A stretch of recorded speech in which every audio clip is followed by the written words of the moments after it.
Buenos días, gracias por la entrevista. Ahí estamos muteados.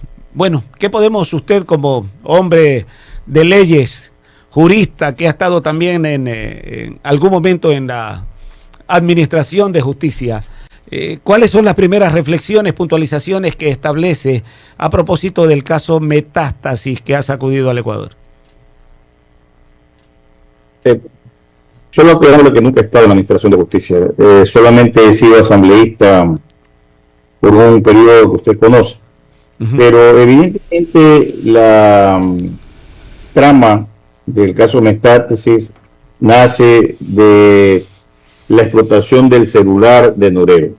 De ahí la importancia de los celulares, porque siempre van a dejar en sus celdas los mensajes y las ubicaciones. Los mensajes entre quienes se comunican y las ubicaciones entre sí. Eso permite ir armando un rompecabezas que ha conmocionado al Ecuador, porque la narcopolítica que nosotros con Fernando Villavicencio desde el Frente Parlamentario anunciamos el año pasado no es sino una consecuencia de lo que está diciendo ahora la fiscal general, que el narcotráfico ha contaminado la función judicial, parte de la Fiscalía, la Policía Nacional y la política en general. Y estamos hablando solamente en este caso particular de un narcotraficante. Por supuesto que son más.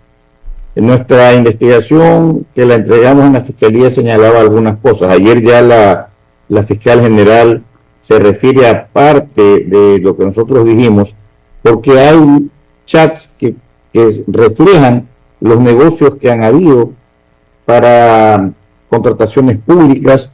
También se refleja la compra de sentencias, modificaciones de penas a través de dinero, a través de joyas. Se refleja la influencia que tenía el señor presidente del Consejo de la Judicatura y cómo el general que era el director del SNAI, del narcóticos, privilegiaba la situación de Norero en las cárceles. Esto es una descomposición total. ¿Cómo cambiamos, cómo modificamos, cómo arreglamos todo esto? Si todo el sistema, por no decir todo el Estado, está en suerte de necropsis, mi querido doctor. Teniendo más Diana Salazar, porque todos los que investigan casualmente son los que van a ser perseguidos, no es que resulten incómodos. A Fernando lo mataron porque investigaba. A Diana la quieren destituir porque investiga. Entonces, aquellos que hemos desempeñado una función de fiscalización y de investigación y vamos descubriendo cosas, resultamos incómodos para los corruptos que tienen amigos, que tienen poder, no solamente político, sino también en la función judicial y en la policía. Eso es muy claro. Entonces, ¿qué es lo que tenemos que hacer? Tenemos nosotros que procurar apoyar la gestión que está teniendo la doctora Salazar, estar muy atentos a lo que va a hacer el juez, que hoy día se va a reinstalar, o ya se reinstaló la audiencia, porque lo que corresponde es que él ordene la prisión de los 31 ciudadanos detenidos y que le conceda la medida cautelar a quien tiene más de 65 años, que es el caso de Ronald Guerrero, que es lo que ha pedido la Fiscalía. Pero en los otros casos tienen que irse todos a la cárcel, que es donde deben estar, porque el pueblo ecuatoriano está observando. Y si actos de corrupción como este se tratan de una manera privilegiada, la gente no va a creer, pues, no va a creer en la labor de la justicia, porque todavía tenemos la esperanza de que el juez es honesto. No todos están contaminados. Esto quiero decirle con claridad que no es que se puede hacer de un momento a otro. Evidentemente la Fiscalía ha venido realizando un trabajo muy técnico y muy objetivo para poder llegar a lo que ha llegado. Esto requiere la explotación del celular, requiere la conexión entre las personas, seguramente cómo se ha manejado el dinero, las joyas y todo lo que ayer ha dicho la fiscal general, que es una novela de terror. Yo le aseguro que nosotros no somos noticias solamente en el país, sino en el mundo. Uh-huh. Sin duda. ¿Cuándo se puede tener a un presidente del Consejo de la Judicatura, que es el juez de los jueces, el principal juez de los jueces, vinculados a estos actos de corrupción?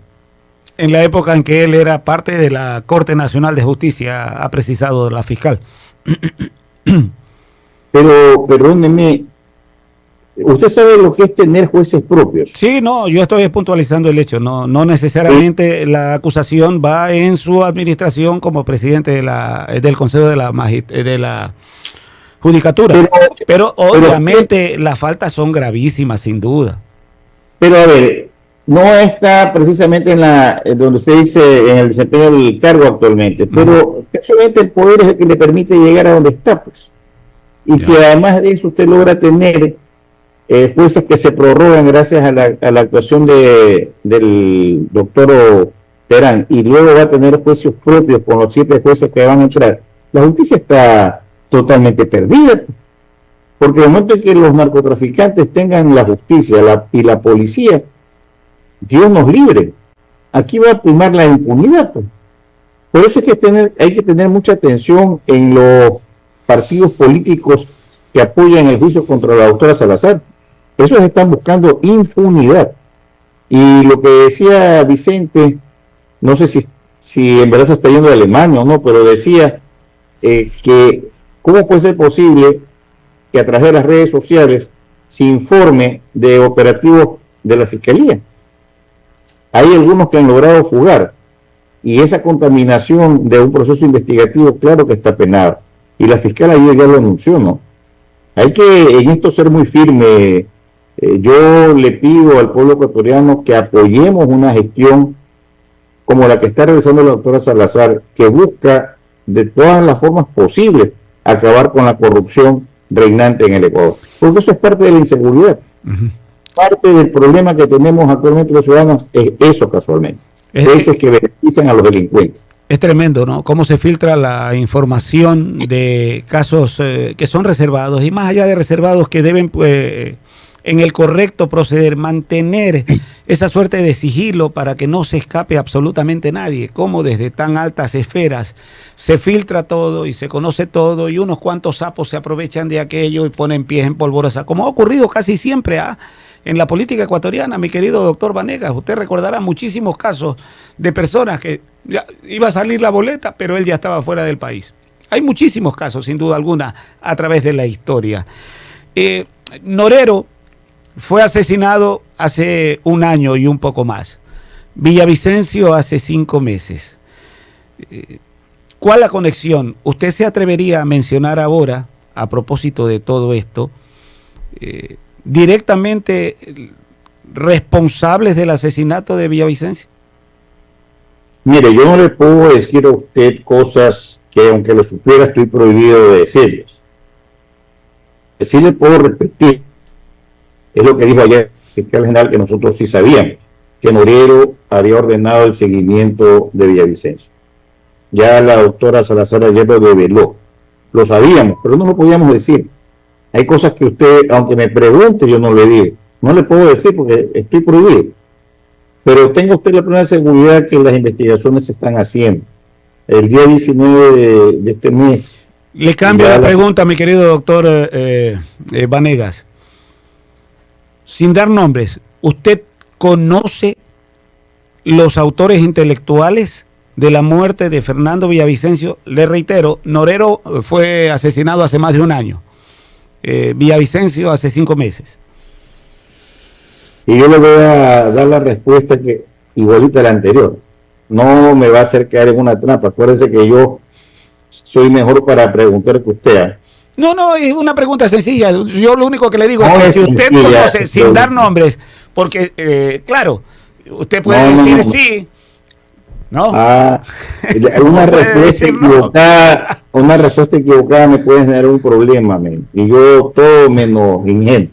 Ya. Lo que le puedo decir es que tenga paciencia. Ya el 19 de este mes la Fiscalía va a presentar su acusación contra los 6 detenidos, y va a seguir saliendo más información. Lo que sí le puedo también adelantar es que en el testimonio anticipado que hubo y en las pruebas que se han ido recabando, se está estableciendo los nexos para poder llegar a identificar a las personas que participaron como intelectuales en el asesinato de Fernando. Pero hay que tener paciencia. Seguimos coligiendo. Seguir con los caminos que están en la ley. La Fiscalía es la dueña de la acción penal y como está en reserva, nadie puede hablar. Seguimos coligiendo a propósito de todo esto, al ver que está tan contaminada la esfera policial. Se ratifica plenamente que en el caso de Fernando Villavicencio, no sé qué término utilizar, hubo una suerte de descuido de la seguridad policial del asesinado candidato, pero ya de manera firme como para ratificar plenamente eso.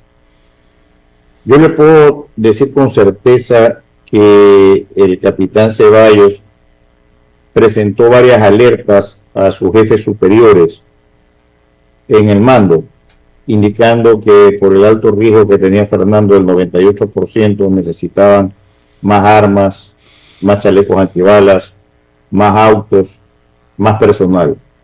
Y los encargados de darle ese resguardo a Fernando se hicieron de la vista gorda. ¿Ninguno de esos encargados ha sido vinculado al caso Metástasis, por lo menos ahora de forma preliminar? Es porque no tiene nada que ver con el caso Metástasis. Aquí lo que ha habido es una responsabilidad estatal por omisión. Y evidentemente, después de que Fernando murió y que yo fui uno de los primeros que llegó al hospital, habían 300 policías. ¿Por qué no hubo esos policías antes de que él muera? A él no le daban protección en ninguno de sus recorridos.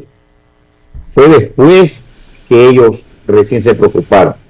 Y después, al día siguiente, mandaron una disposición. Y por esa disposición dada después de la muerte de Fernando, le inician un expediente a Ceballos para sacarlo de la policía.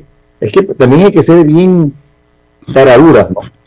Ocasionan un problema y quieren sancionar al único que les pidió protección para la persona que custodiar. Esto no puede ser. Por eso se tiene temor a denunciar, pues. Pero en el Ecuador no podemos vivir de temores. Mire, quienes hemos tenido la fortaleza de decir las cosas, las seguiremos diciendo. Hay un policía que hizo una denuncia pública a propósito de la administración anterior del caso de narcotráfico también. ¿Ya le dieron de baja? Bueno, yo, en ese caso del policía, él sabe que en el momento en que él abandona la institución y no hay causa justificada, viene la baja. Eso es una cuestión que está en el estatuto.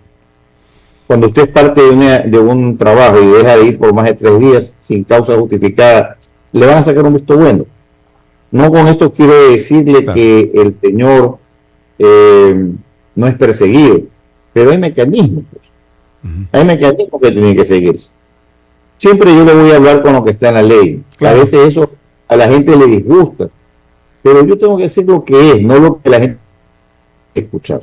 Claro, porque cada quien da su versión y el policía, por ejemplo, en ese caso, relacionando temas, había solicitado una suerte de protección por la denuncia que él estaba planteando. Y es verdad, en el aspecto legal, si usted no va a su trabajo durante un determinado lapso, determinado periodo, chao pescado. Eso pasa con los policías también. Acuérdense que ellos son un cuerpo uniformado que tienen que cumplir disposiciones de sus superiores, ¿verdad? Pero en el Ecuador hay actos de corrupción que se están investigando. Lamentablemente, y se lo tengo que decir, yo esperaba, bueno, no esperaba mucho tampoco de la actual asamblea, pero es evidente que no hay fiscalizador. Se nota nuestra ausencia, porque no veo nada productivo.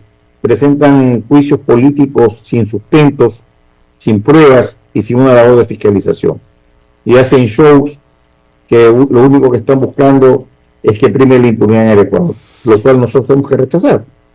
A propósito de todos esos juicios políticos, hay algunos que se han archivado porque los que plantearon la posibilidad de ese juicio no fueron reelectos como asambleístas. ¿Es correcto? ¿No es adecuado? ¿Cuál es su visión? Con esta es la última pregunta que le voy a responder. Se archivaron 2 porque hubo desistimientos.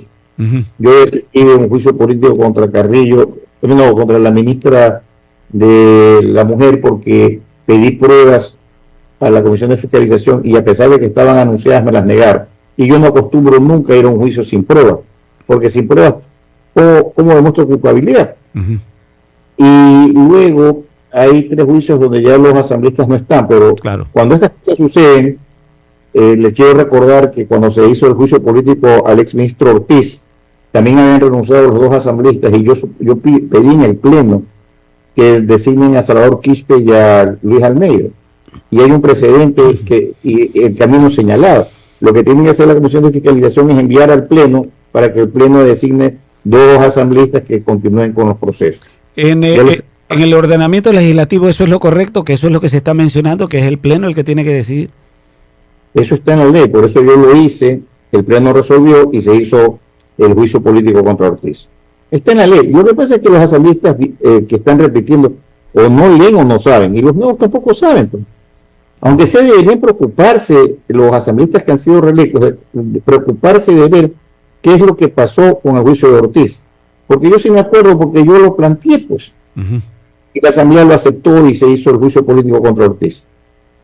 Ha sido un gusto escucharlos y discúlpenme, pero tengo otra entrevista más. Yo sé que usted está muy solicitado, doctor Vanegas. Muchísimas gracias, muy amable. Gracias a usted, cuídense mucho. Igualmente, usted que está en el mundo de la política también. Ahora nunca se sabe. Felicidades. Sí, gracias.